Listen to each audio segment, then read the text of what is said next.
Después de que Jesucristo estuviera en esa última cena con sus discípulos, encontramos en la palabra de Dios que por la traición de Judas es aprehendido e inicia un juicio que terminaría en la crucifixión, terminaría en la muerte.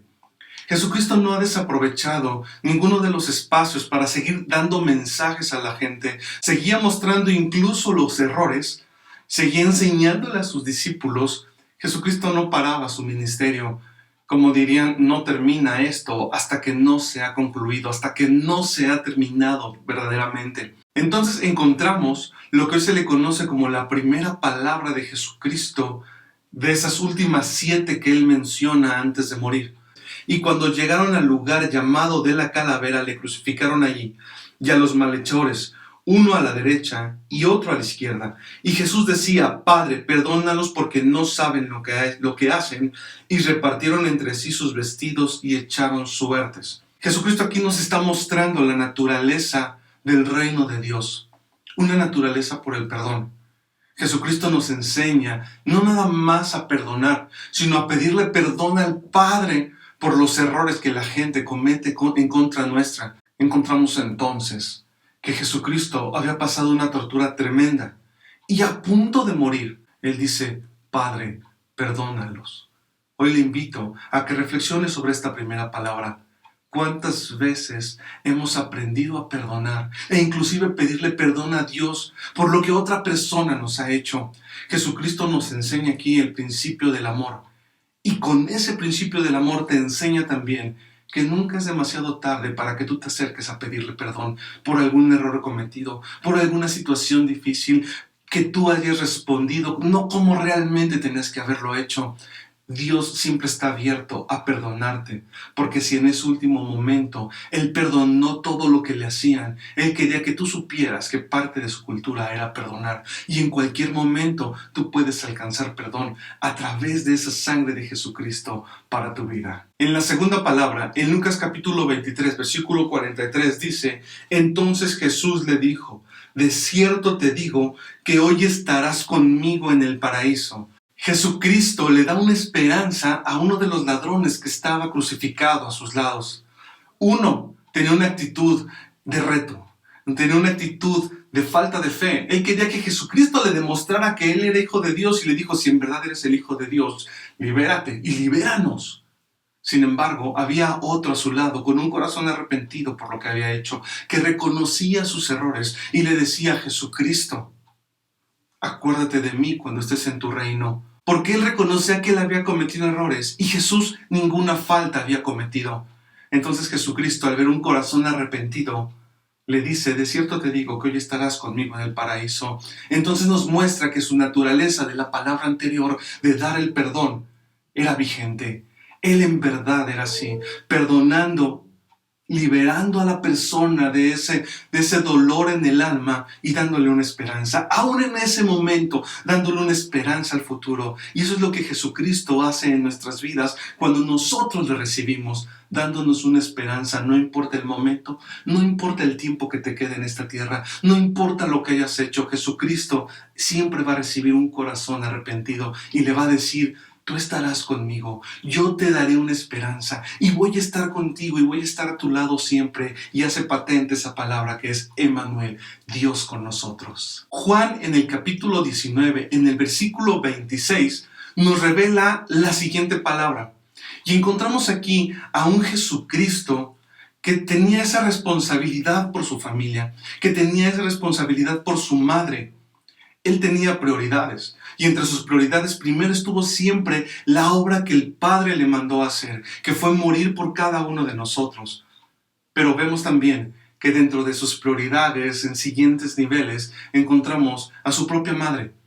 Y no deja a su madre desprotegida, no la deja abandonada. Una mujer que estaba quedándose sin su hijo, atravesando tal vez uno de los dolores más fuertes que una persona puede atravesar. Y siguiendo la profecía de que esa lanza que atravesaría el costado de Jesús atravesaría su corazón, cuando vio Jesús a su madre y al discípulo a quien él amaba que estaba presente, dijo a su madre: mujer, he ahí tu hijo. Después dijo al discípulo: he ahí tu madre. Y desde aquella hora el discípulo la recibió en su casa. A partir de esa hora, Juan tomaba una de las prioridades de Jesús en esta tierra para continuar con ese cuidado, que es el cuidado de la madre de Jesús. Nuestras prioridades Jesucristo nos las muestra muy claras. No podemos olvidarnos de nuestra familia. Honra a tu padre y a tu madre. Jesucristo no ha dejado de obedecer cada una de las ordenanzas que están en la palabra de Dios. Mateo 27, versículo 46 nos dice: cerca de la hora novena, Jesús clamó a gran voz, diciendo: Elí, Elí, lama sabactani. Esto es: Dios mío, ¿por qué me has desamparado? El mismo Jesucristo en este momento estaba experimentando un sentimiento de abandono.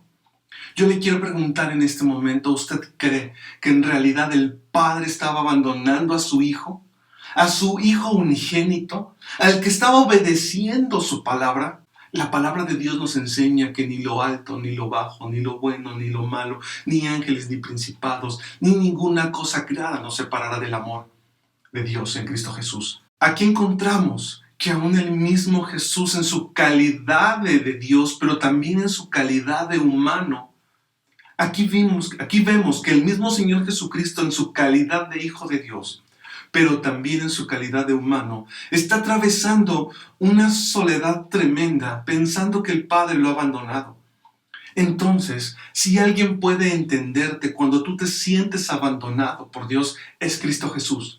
Si alguien puede entenderte en cada una de las áreas de tu vida donde has pasado soledad, es Jesucristo. Si alguien puede entenderte en esas áreas donde has sido tentado, es Jesucristo. Jesucristo fue tentado en todo, como tú has sido tentado en muchas áreas. Recordemos que inclusive una noche antes, Jesucristo, estando orando en el Getsemaní, decía: Padre, si es posible, que pase de mí esta copa. Jesucristo te puede entender en cada uno de esos sentimientos, en donde tú crees que Dios te ha abandonado. Es Jesucristo. Jesucristo atravesó estas emociones. Jesucristo atravesó estos sentimientos. Recordemos que Él, en su calidad de Hijo de Dios, también bajó como hombre. Y como hombres experimentan a veces estos sentimientos. Hoy tú puedes ir con Jesucristo y decirle: yo a veces me siento solo.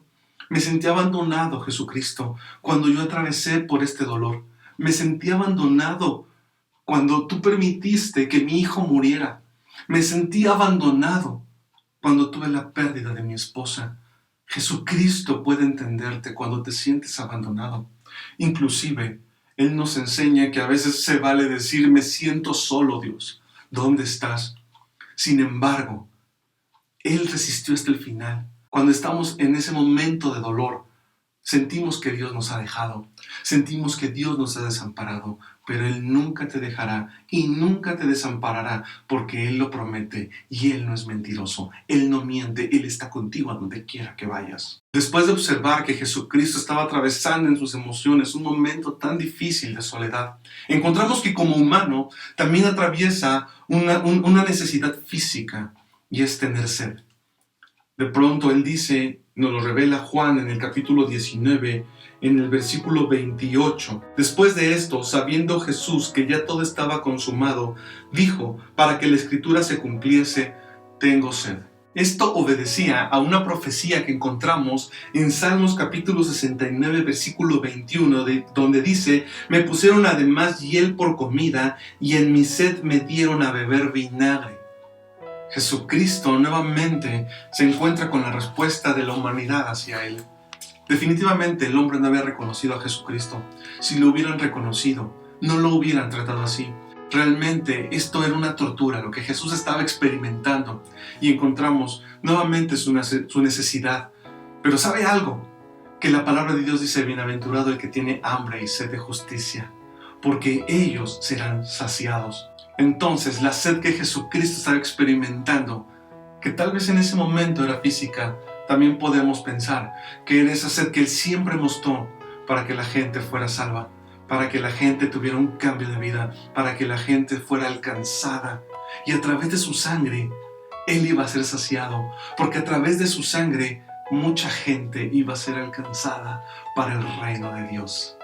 Y entonces toda la obra ha sido consumada. Encontramos en Juan capítulo 19, en el versículo 30, cuando Jesús hubo tomado el vinagre, dijo: consumado es. Todo ha sido consumado. La obra de Jesucristo de nacer, de revelarnos la obra, de no pecar, de ser como ese cordero llevado al matadero, un cordero que no tenía defecto, un cordero que no tenía mancha, tal y cual lo habían pedido, porque la palabra de Dios dice que la paga del pecado es muerte. La paga de ese pecado cometido por la humanidad era una muerte que la humanidad tenía que recibir. Jesucristo había consumado su obra al recibir el castigo él, siendo justo. En Lucas capítulo 23, versículo 44 dice: cuando era como la hora sexta, hubo tinieblas sobre la tierra hasta la hora novena, y el sol se oscureció y el velo del templo se rasgó por la mitad. Entonces Jesús, clamando a gran voz, dijo: Padre, en tus manos encomiendo mi espíritu. Y habiendo dicho esto, expiró. Las muestras de que Jesucristo es el Hijo de Dios no se detienen. La tierra se oscurece. Y encontramos que para la gente esto era como un espectáculo, porque decían: ¿qué está sucediendo? Se oscurece la tierra y Jesucristo en este momento le dice al Padre: ya que todo se ha consumado, ya que todo ha terminado, es el momento de entregarte mi espíritu y es el momento de que esto concluya. Así que entrega al Padre lo último que le quedaba por entregar, que era nuevamente su espíritu de regreso. Ya ha terminado este momento en donde la gente no sabía lo que estaba pasando. No era una crucifixión como cualquiera. La gente se estaba regresando con un sentimiento de que aquí había ocurrido algo diferente a cualquier otro evento que hemos visto. La gente sabía que verdaderamente Jesucristo era el Hijo de Dios. Y efectivamente, Jesucristo es el Hijo de Dios. Y gracias a esta obra de obediencia que culmina aquí en este viernes de Semana Santa, podemos saber que Jesucristo abre las puertas para usted y para mí. Más adelante nos encontraremos el día domingo con un Jesucristo que resucita, un Jesucristo que se levanta con poder ante la recompensa de toda su obediencia, ante la recompensa de haber hecho las cosas como el Padre se las había pedido. Dice la palabra de Dios que Jesucristo baja al infierno y se lleva cautiva la cautividad. Lleva cautivo todo ese dolor que usted tenía que cargar. Ahora usted no lo tiene que cargar, porque su palabra nos enseña que todos los que recibimos este sacrificio que Jesucristo hizo por nosotros, lo aceptamos a Jesús como Señor y Salvador. Entonces ahora tenemos entrada al lugar santísimo. Por eso dice la palabra de Dios que el velo se rasgó. Cuando el velo se rasga de arriba hacia abajo, siendo un velo grueso, que no era tan fácil de romper y que usted no lo podría abrir de otra forma más que de abajo hacia arriba, siendo un velo que era tan alto. Sin embargo, la rasgadura fue de arriba hacia abajo, porque el Padre mismo estaba rasgando ya ese velo, diciendo: por fin, al ser todo consumado, tú ya tienes acceso a mi presencia. Ya no necesitas entrar a través de otra persona, ya no necesitas entrar a través de un sacrificio, ya no necesitas esperarte a que sea una fecha especial para poder entrar a la presencia de Dios. Todos los que aceptan a Jesucristo pueden entender que ese velo se ha rasgado y fue el mismo Dios el que lo hizo para que usted entrara a su presencia. Yo le quiero pedir en este momento que hagamos ahora la obra más grande que cualquier persona puede hacer de obediencia ante la muerte de Jesucristo, y es aceptar este sacrificio. La palabra de Dios nos enseña que si nosotros aceptamos que Jesucristo murió por nosotros y que es Señor de nuestra vida, Él toma nuestra vida a partir de ese momento. Así que le voy a invitar a que repita conmigo estas palabras que encontramos en Romanos capítulo 10 en el versículo 8. Repita conmigo, por favor. Señor Jesús, este día yo te acepto como mi único Señor y mi Salvador. Reconozco que naciste de una virgen, moriste por mí y has resucitado. Te tomo en mi vida como mi Señor y suficiente Salvador. Gracias. Amén. Encontramos en Juan 3:16, porque de tal manera amó Dios al mundo, que dio a su Hijo unigénito, para que todo aquel que en Él cree no se pierda, mas tenga vida eterna. Bendiciones a todos.